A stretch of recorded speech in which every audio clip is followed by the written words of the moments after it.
दिसंबर 2006 की बात है। दिल्ली में रणजी ट्रॉफी का मैच हो रहा था। विराट कोहली इसमें खेल रहे थे।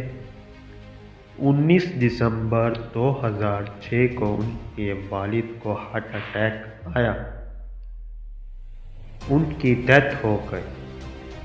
विराट कोहली घर आए, उनकी आखिरी रस्मात अदा की और अगले दिन फिर जाकर मैच खेला और सेंचुरी स्कोर किया। अगर ज़िंदगी में कुछ करना चाहते हो तो आपका हौसला पहाड़ जैसा होना चाहिए। आपको अपने फैशन से इतनी मोहब्बत होनी चाहिए, कोई मुश्किल आए, कोई आजमाइश आए, कोई रुकावट आपका रास्ता ना रोक सके। अगर तुम थक गए हो तो फिर भी लगे रहो। अगर तुम्हें अच्छा नहीं लगता, तुम्हें पसंद नहीं है, तो फिर भी लगे रहो। अगर तुम टूट गए हो तो फिर भी लगे रहो। तुम्हारा सब कुछ दांव पर लग गया है तो फिर भी लगे रहो। अगर तुम हार गए हो फिर भी लगे रहो।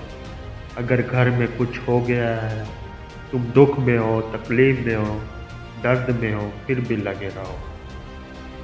Keep doing it. अगर तुम कहीं पहुंचना चाहते हो, कुछ करना चाहते हो ज़िंदगी में, कुछ अचीव करना चाहते हो, तो तुम्हें ये करना पड़ेगा। अगर तुम एक आम ज़िंदगी गुजारना चाहते हो, रिलैक्स रहना चाहते हो, चिल करना चाहते हो, मज़े करना चाहते हो, तो ठीक है। जो मिलता है खाओ, जो मिलता है पहनो, कोई फिक्र वाली बात नहीं। रिलैक्स रहो। अगर तुम कुछ आउटस्टैंडिंग करना चाहते हो, अगर इस दुनिया में कुछ करके दिखाना चाहते हो, तो ये बात याद रखना कि जो कामयाब लोग इस दुनिया से गुजरे हैं, उन्होंने कभी हार नहीं मानी। वो कोशिश करते रहे।